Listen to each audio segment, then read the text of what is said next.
O passo firme de milhares de guerreiros sarracenos fará que um tremor percorra toda a Europa. Todos olharão ao alto gritando, salve-nos.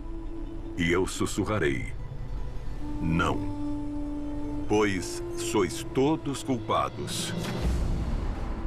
Os ávaros reis que armam exércitos, os papas que desatam guerras, os iluminados que a todos vós convenceram que matar infiéis os faria ganhar um bom lugar no reino dos céus. Os órfãos, os indigentes e os eremitas. Quando o pequeno Atal abandonar este monastério, já será tarde. Já saberá tudo o que precisa saber para ingressar na Ordem dos Cavaleiros Templários. Jerusalém já terá sido conquistada pelos cruzados. Milhares de mortos mancharam suas ruas e cobriram de ódio e rancor as igrejas, as mesquitas e as sinagogas. E tudo por vossa culpa. Por vossa culpa. Por vossa máxima culpa.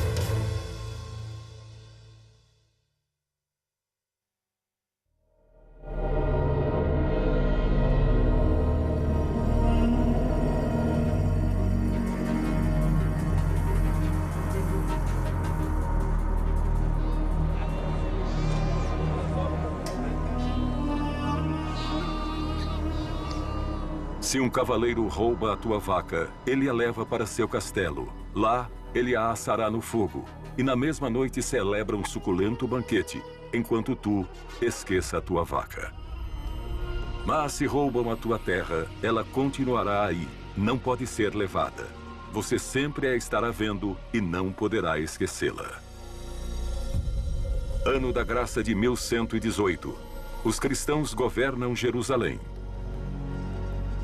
A Ordem do Templo nasceu em uma época de fé exacerbada por toda a Europa. Jerusalém nessa época era, na verdade, um território muito confuso, no sentido de que as fronteiras estão em disputa com os muçulmanos e os cristãos dispõem de poucos cavaleiros e pouquíssimos soldados para defendê-las. Depois da Primeira Cruzada, a maior parte dos cavaleiros e soldados regressou para suas casas no Ocidente. E por isso, as tropas que ficaram em Jerusalém eram muito reduzidas. A verdade é que muitos cruzados, após alcançarem o objetivo de conquistar Jerusalém, decidem retornar para casa. O reino de Jerusalém era muito pequeno e, desde o início, diante disso tudo, fica evidente que tomou uma atitude estratégica defensiva. A Terra Santa é uma zona de amplo tráfego comercial.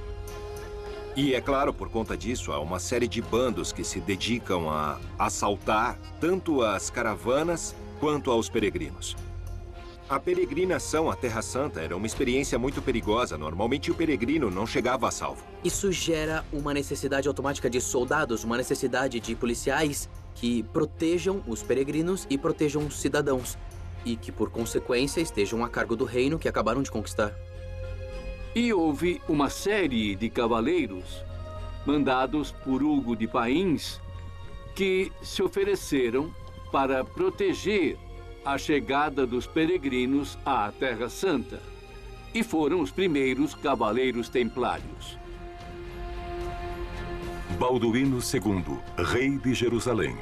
Hoje receberás 9 cavaleiros, os mais puros e leais de todos que já combateram na Terra Santa.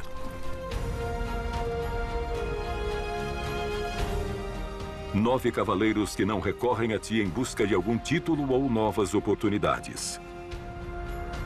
9 dos poucos que escolheram ficar para defender teu novo reino. Talvez suas roupas não sejam as mais apropriadas para se apresentarem a um rei. Estão sujas e desgastadas, mas observe suas armas. Se queres continuar sentado nesse trono, vai precisar de homens que saibam para que serve uma espada. Chamam-se os pobres cavaleiros de Cristo, e quem os lidera é um nobre secundário chamado Hugo de Pains. Ele vai te narrar muitas dessas batalhas das quais tu tanto te orgulhas. Eles sim podem enfrentar o inimigo.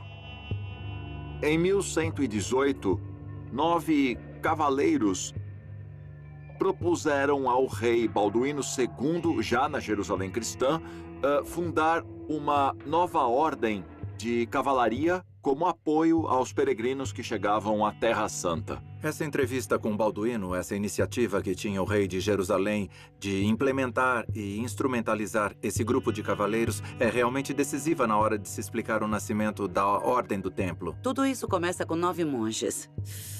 Um número que, como sabem, é muito especial, o número 9. O 9 sempre se destaca nos números e também na numerologia, não é? Por que 9? Dizem que cada uma das pontas afiadas da cruz templária representa cada um dos 8 cavaleiros. E o eixo central dessa cruz, esse serás tu, Hugo de Pains. Estas crônicas que falam de um número concreto, o 9, bem, está muito ligado com a numerologia, a cabala, o esoterismo e o aspecto mágico das matemáticas que existia na Idade Média. Os 9 cavaleiros do templo, com certeza, eram mais. 9, 10 ou 12 eram muitos. Para um rei em situação muito delicada do ponto de vista estratégico e militar, um punhado de homens bem adestrados podia ser seguramente decisivo. A quantos duques, condes e reis veio obedecendo Hugo? Quanta mediocridade teve de conhecer para não querer servir a nenhum mais? Hugo de Pains, evidentemente, foi um inovador.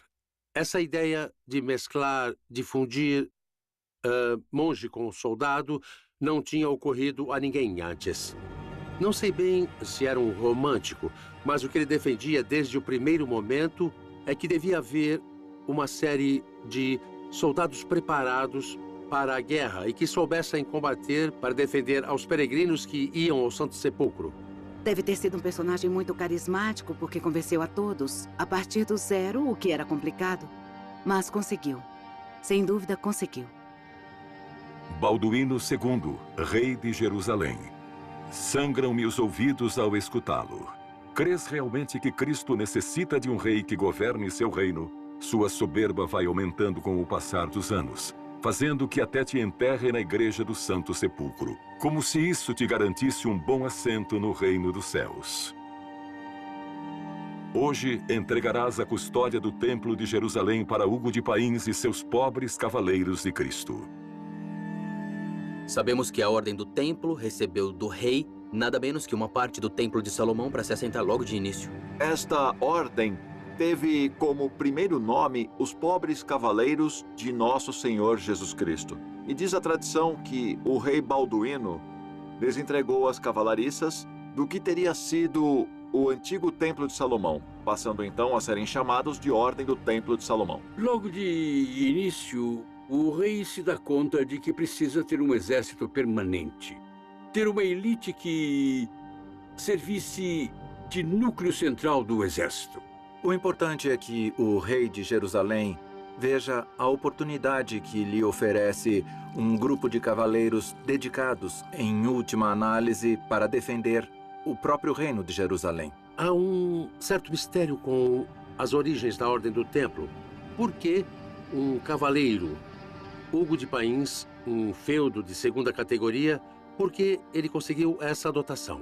Eu acho que Balduíno II, que tinha herdado o reino poucos meses antes, tinha uma escassa habilidade política. E o que ele fez foi apoiar-se em toda aquela gente que sente que pode lhe dar uma ajuda para a defesa de sua capital, que era Jerusalém.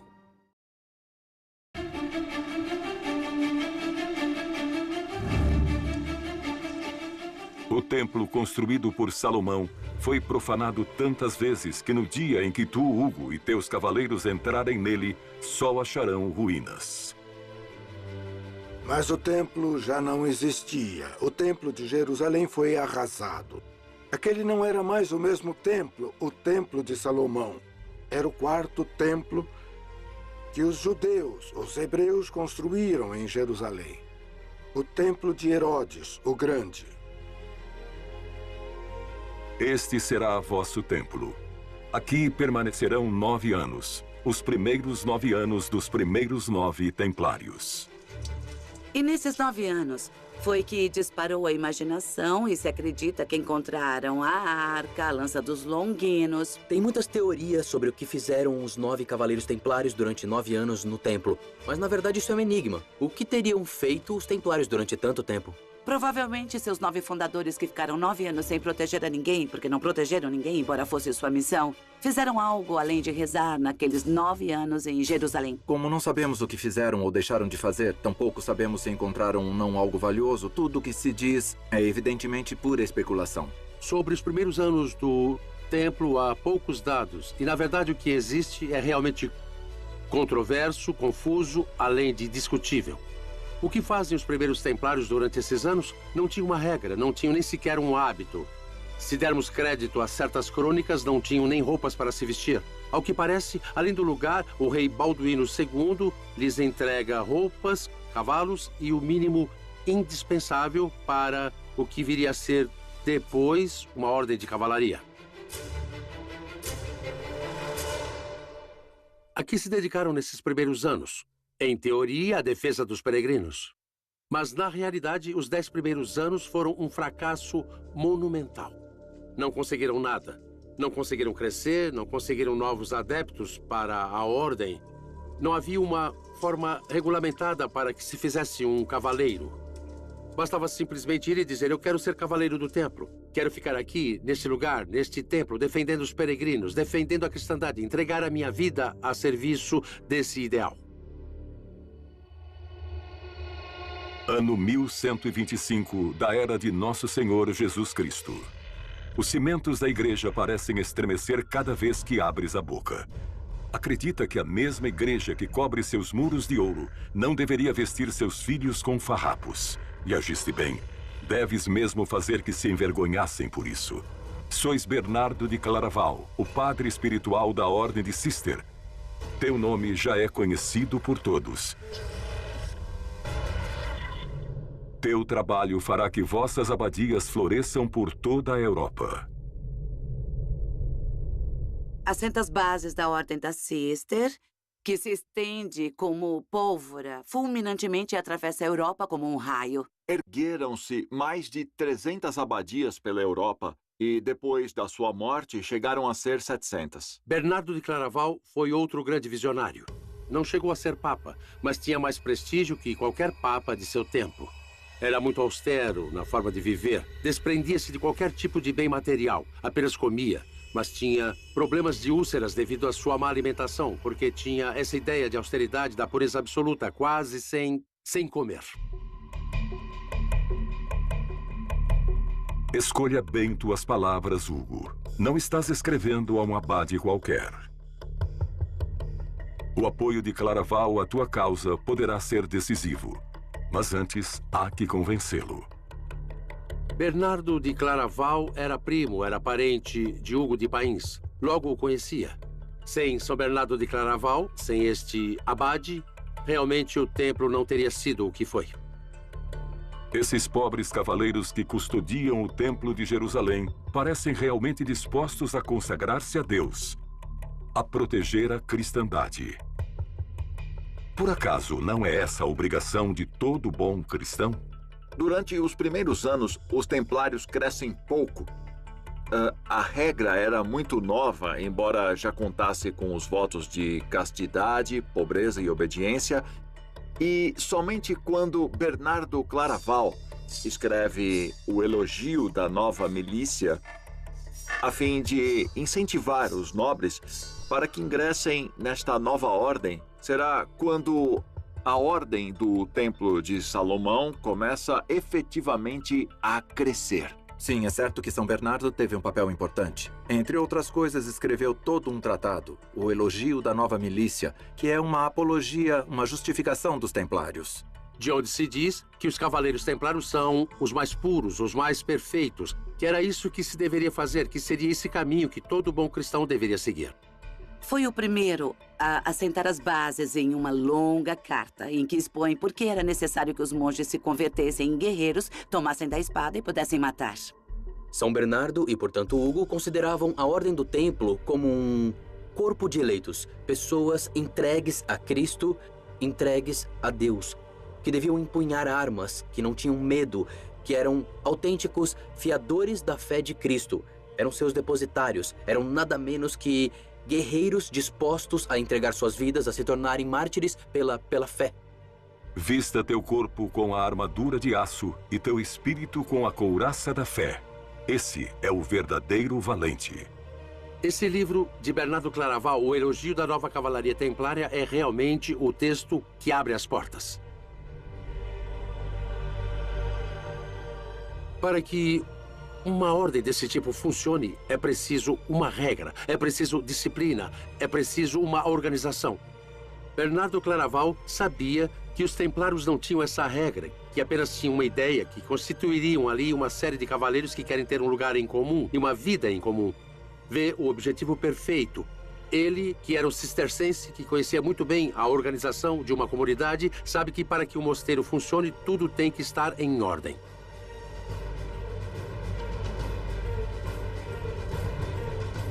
O que ocorre, pequeno Artal? Por que é tão difícil abandonar este monastério? Não temas. É um homem forte e temente a Deus. Nada poderá te causar dano. O convento no qual te criaste estará a salvo. Bernardo de Claraval percebe que era isso que tinha que fazer. Que essa ordem que fora fundada em Jerusalém era realmente o ideal que ele perseguia. A mescla perfeita e quase pura entre o homem que se entrega a Deus no mosteiro, mas que também se entrega para a defesa dessa ideia da cristandade mediante o uso e prática de armas, os templários. Os monges fizeram de ti um homem obediente, disciplinado e bom conhecedor das palavras de Cristo. Já sabes tudo o que precisava saber.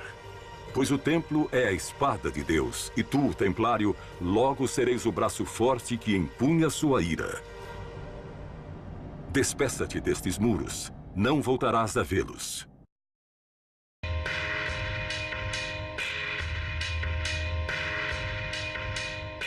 Malditos cristãos, não entenderam nada.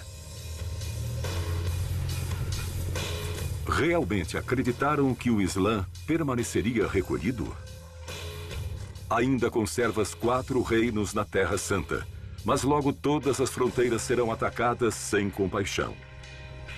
Quanto mais forte gritar invocando uma nova guerra santa, mais forte será o eco que lhes responderá: Jihad. Jihad significa o esforço, não é? Pode ser um esforço de tipo militar. É uma forma de guerra santa. A jihad divide-se em 2 tipos, a jihad maior e a menor. A maior é a principal e mais importante. É o esforço pela comunidade. É a vida dedicada ao trabalho e ao acompanhamento correto dos ideais muçulmanos. A menor, mas não menos importante, é a que se dedica à guerra, à expansão da fé. E é esta a que, por desgraça, impera hoje em dia dentro do conceito da jihad. Os infiéis, eles não acreditam. Alá vedou seus corações e ouvidos, e terão um castigo terrível. Duas religiões que pertencem ao mesmo tronco monoteísta e que, sem dúvidas, estão patrocinando um enfrentamento que, no final das contas, é o enfrentamento pelo Mediterrâneo.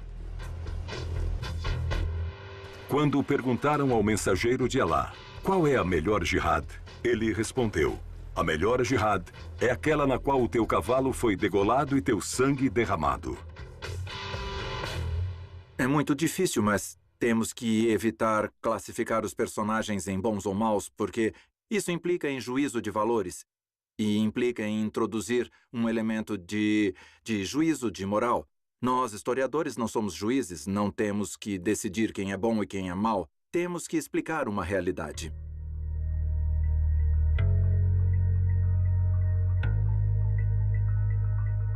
Meus queridos cavaleiros do templo, Não sabem quantas lendas chegaram a ser escritas sobre vós. Uns dizem que vieram desenterrar tesouros, outros que vieram escondê-los. Há quem jure ter lhes escutado praticando ritos proibidos e, inclusive, atacar portando a Arca da Aliança, cobrir-se com o santo sudário, comer do fruto do paraíso e chegar a beber do santo Graal. Até agora, eu só os tenho visto tomar medidas de vosso templo. Ou há algo que não nos querem contar?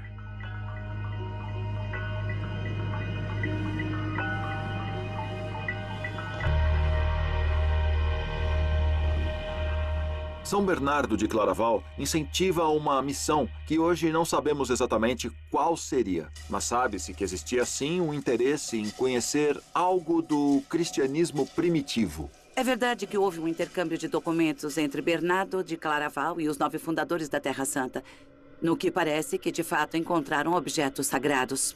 Conhecimentos, talvez manuscritos antigos, algo mais do que se sabia até hoje. O mais provável, pelo que se deduz da documentação de Claraval, é que encontraram documentos. Documentos ou a Arca da Aliança, que também parece ser mencionada, mas basicamente documentos. Fizeram traduções e nessa documentação havia coisas que para eles eram importantes, que nunca se saberá. A Ordem do Templo, sendo uma ordem que surge no seio da Igreja Católica, é uma ordem que tem certos aspectos da sua vivência, da sua prática, tem vestígios do cristianismo de outras origens, que não exclusivamente católicos. Por exemplo, a ideia de que Jesus tinha um irmão gêmeo é uma ideia que está na Bíblia. Há uma passagem na qual se faz referência a Tomé, e esse Tomé é qualificado como Dimos. Dimos é a palavra grega para irmão gêmeo. O templo tinha segredos como esse, segredos evidentemente perigosos, não é? Certamente o templo os detinha. É bonito, não é? Porque sem o saber sempre poderemos imaginar o que quisermos, e isso é bom, é fantástico. Sempre poderemos ter essa porta, essa janela aberta para crer no que quisermos, escrever os livros que quisermos, imaginando o que quisermos, porque realmente nunca se poderá saber.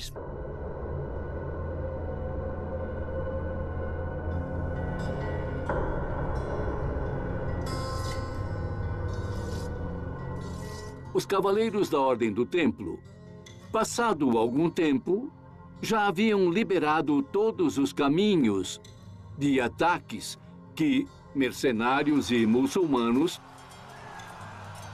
perpetravam contra os felizes que iam à Terra Santa e que queriam pisar o mesmo solo que Jesus Cristo pisou.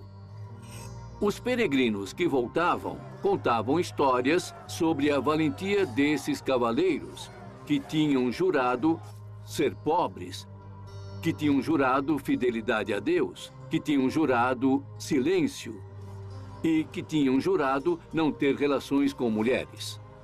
Eram considerados santos. Esta lenda percorreu a Europa e não houve filho de nobres que não se oferecesse para ir à Terra Santa.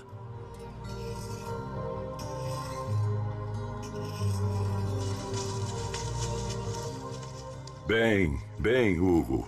Vejo que é hora de retornar à Europa para colher o fruto de todas essas lendas que você semeou.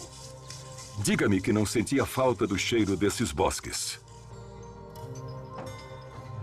Já não são mais 9 cavaleiros andrajosos que escoltam caravanas de peregrinos para a Terra Santa. Você plantou muitas e muito boas amizades entre os poderosos. Bernardo de Claraval se desfez em elogios de tua milícia. Os nobres incutem a seus filhos esses mesmos valores, e os reis desejam te conhecer. Asseguro-te que todo mundo escutará alguma vez da valorosa cria de Hugo de Pains e seus templários. Inicialmente, o que ele faz é retornar ao Ocidente para receber uma série de apoios e para proceder à institucionalização e obter o reconhecimento oficial por parte da Igreja do Ocidente. Aí vem o Concílio de Troyes. Bernardo de Claraval pediu que se convocasse um concílio, o Concílio de Troyes, para estabelecer uma regra para os Cavaleiros Templários. Chega a comitiva dirigida por Hugo Pains, que chega à Europa em 1127. E foi então quando se oficializou essa ordem monástica e militar ao mesmo tempo. Relatarás a todos os presentes os humildes começos dos pobres cavaleiros de Cristo e a difícil situação em que se vive na Terra Santa. Terás que ler um por um os 72 capítulos da regra redigida por Bernardo de Claraval. Mandamentos sobre os quais viverão como monges e como guerreiros para o resto de vossas vidas. Serão os únicos cavaleiros com direito a usar uma capa de cor branca, pois não haverá cavaleiros mais puros sobre a face da terra. Não terão que obedecer a nenhum reino, nunca mais. Os templários somente obedecerão a Deus e seu representante na terra, o Papa. O Papa permitiu que estampassem uma cruz vermelha sobre o manto branco. Uma cruz de cor vermelha que simbolizava o sangue de Cristo. O fogo do Espírito Santo acende sobre o branco da pureza. Para mim, o vermelho não representa só o sacrifício. Representa também o fogo do Espírito.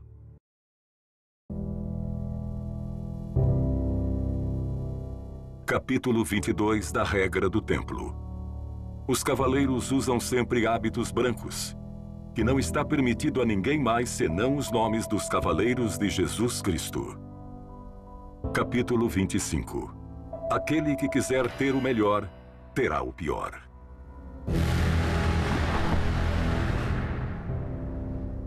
Capítulo 70. Serão evitados a inveja, o fervor, as intrigas e as confidências como se fossem a peste. Capítulo 72.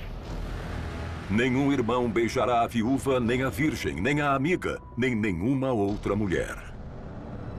A regra estabelece cada um dos movimentos que um templário realiza desde o momento em que ele se levanta até o momento em que ele se deita. Regula como um templário deve viver no convento, mas também regula como viver no campo.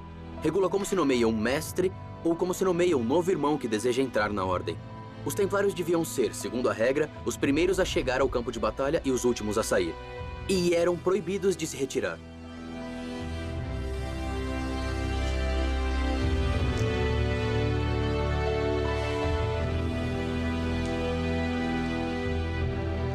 Veneráveis irmãos, haveis dito adeus eterno ao mundo.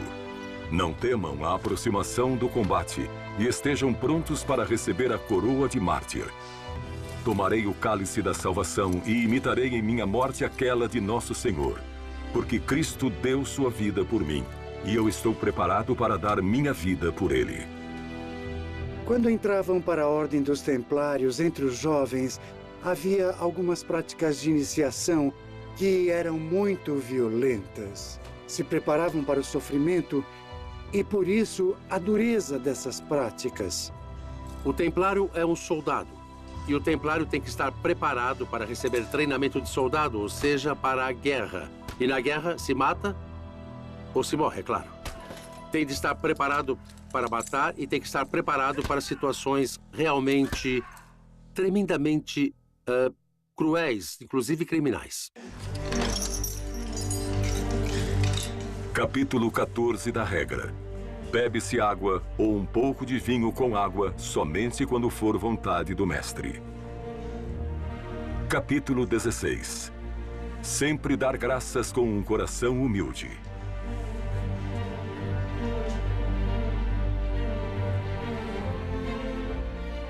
No caso dessas torturas que eram feitas sobre a nomeação, podiam ser compreensíveis como condicionamentos, antevendo o que poderiam aguardar no caso de caírem prisioneiros.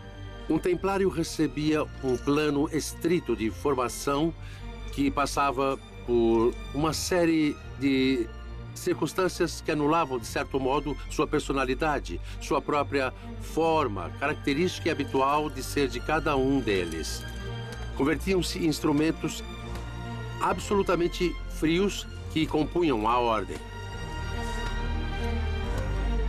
resta essa imagem do Cavaleiro Templário como uma espécie de máquina de matar, de máquina fria, que cumpre estritamente e de forma absolutamente cega as ordens de seu mestre. Capítulo 18 da regra. Sejam puros, porque eu sou puro. Sejam santos, pois eu sou santo. Tenho a impressão de estar na presença de soldados parecidos com aqueles filmes em que aparecem os marines norte-americanos com lavagem cerebral e que se convertem em autênticas máquinas de matar. A Ordem dos Templários era uma autêntica unidade militar de elite, onde havia dois grupos fundamentais que a diferenciavam do restante dos cavaleiros feudais, que eram uma obediência e uma disciplina absolutas. Cavaleiros que renunciaram a tudo, ao dinheiro, à fama, à fortuna por um ideal, em função de umas ordens com as quais hoje em dia eu não estaria muito de acordo.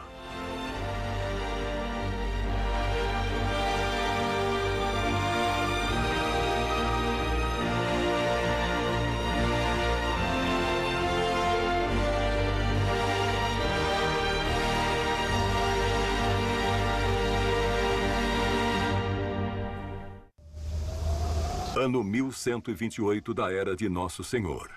Cada inverno parece mais frio que o anterior. E esta é uma longa viagem. Para se entrevistar com o Papa em Roma e ter sido reconhecido na França como primeiro mestre da Ordem dos Templários, tu, Hugo, dirigirá teus passos até o extremo ocidental da Península Ibérica.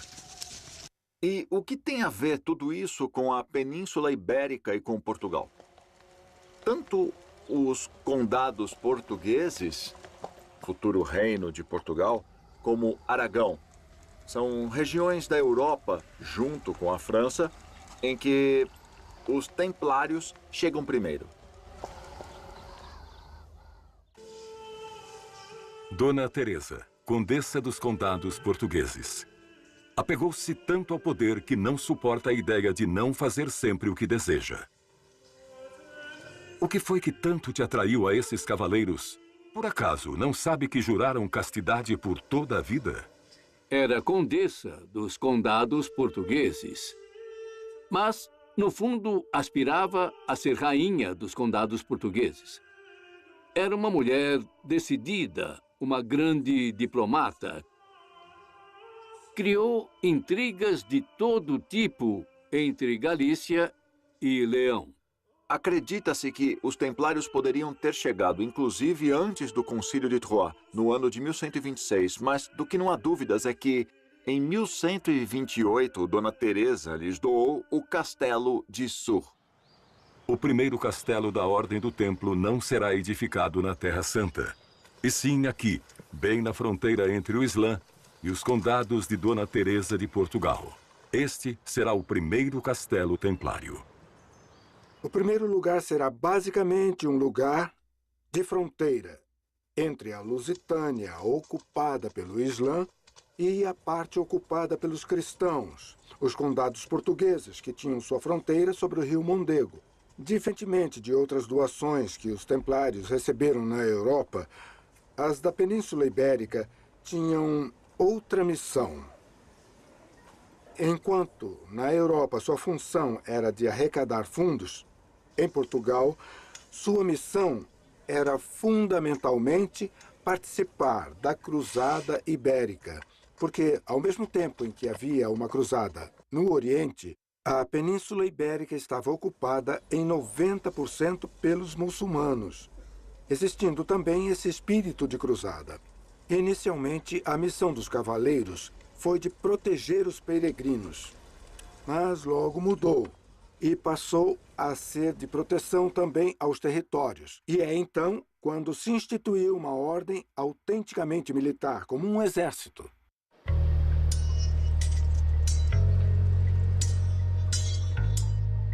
No decorrer dos anos de 1128 e 1129, os diversos reinos europeus já podiam organizar um pequeno exército. Já não eram mais grupos de 10, 15 ou 20 cavaleiros que não tinham possibilidades econômicas, que quase nem tinham cavalos. já possuíam uma operacionalidade militar extraordinária. Tinham recebido muitas doações de todas as partes da França, Escócia, Inglaterra e Portugal. Doações em dinheiro, mas também doações de renda e doações de terra. Com esse avanço, os templários voltam a Jerusalém já bem carregados de riquezas.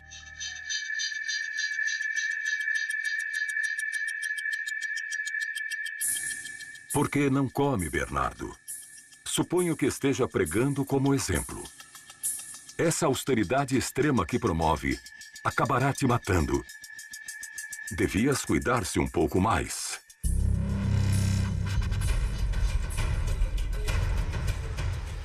Ano 1143 da Era do Senhor. Os cristãos ainda conservam 4 pequenos reinos na Terra Santa. Mas Edesa, o mais desprotegido deles, hoje mesmo mudará de bando. Nada poderia se opor a essa cavalaria turca que acaba de aparecer na linha do horizonte. As autoridades da cidade indefesa não tinham mais remédio do que entregá-la.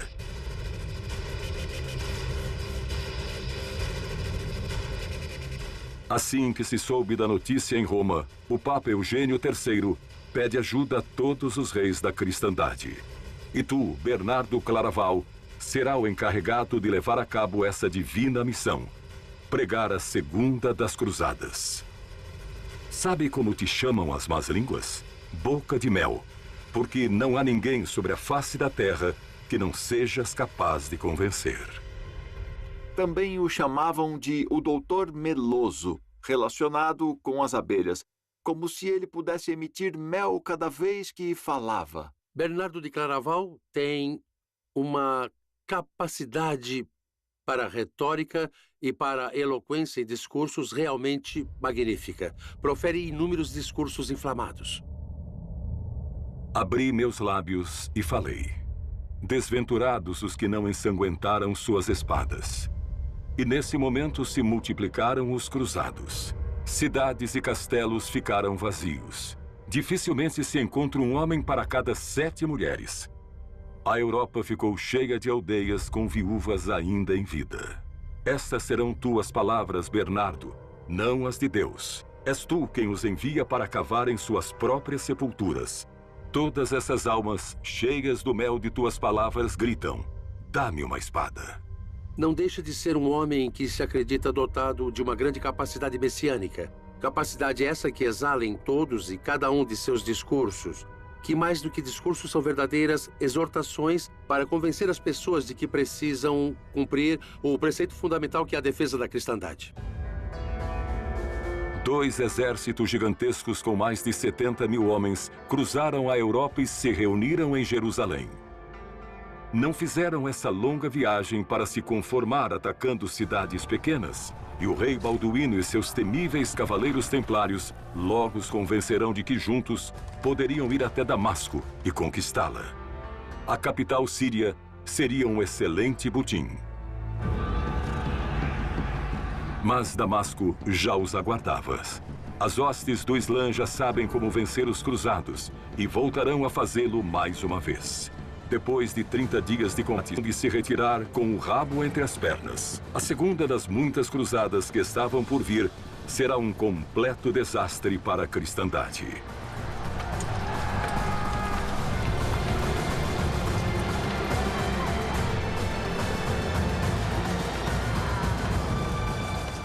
Na Segunda Cruzada, já há grupos de cavaleiros templários que são capazes de participar com êxito de operações militares ao nível do que seria um combate em campo aberto.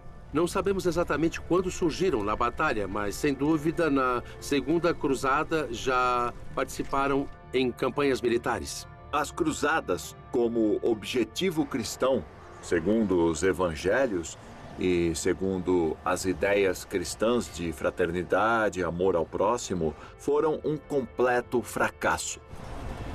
Mais tarde, o próprio Bernardo de Claraval aceitou o fracasso da Segunda Cruzada, dizendo que não foi culpa de Deus, mas sim dos homens que não souberam manter os valores cristãos.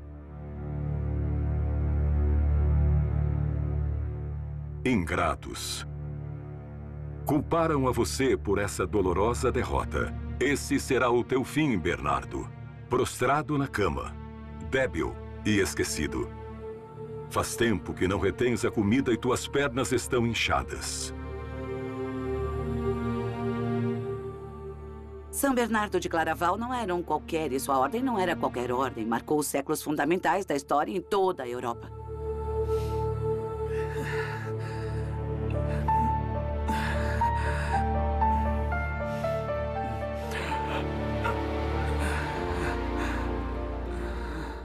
Eu te avisei. Devias ter-se cuidado. Teu ventre não vai suportar nem mais uma noite. Serás canonizado. Assim que, culpado ou não, todos teremos de chamá-lo de São Bernardo de Claraval. Fundamentalmente, cria-se nas pessoas um tipo de monge muito especial, que se sabe e se sente muito superior.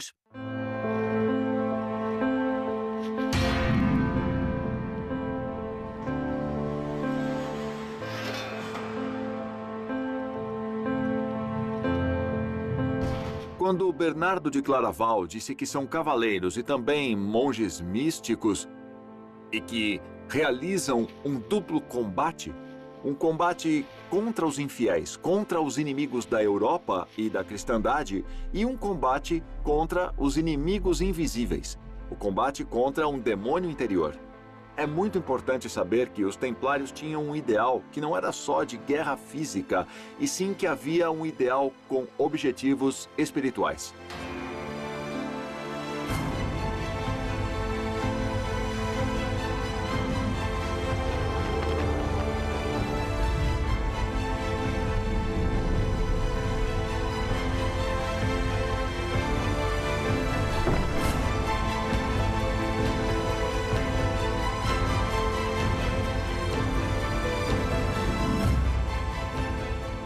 Os cavaleiros templários, ao contrário das modas europeias, em que os cavaleiros iam vestidos de seda, com luvas e com sapatilhas de ponta, que Bernardo Claraval criticou duramente, dizendo que esses cavaleiros que andam com sapatilhas de luxo e com luvas e camisas de seda são incapazes de combater pela verdade e combatem apenas por motivos frívolos. Os cavaleiros do templo, apesar de não terem nada, de apenas servirem a Deus e a sua fé, eram guerreiros fantásticos. Homens que tinham adotado os valores da cavalaria e defender os outros, os fracos, os velhos e as mulheres. Os romances que eram lidos na Europa, inflamados pelos peregrinos que voltavam e que contavam as aventuras dos cavaleiros templários, mostravam homens que haviam bebido do espírito da Távola Redonda e dos cavaleiros do rei Arthur.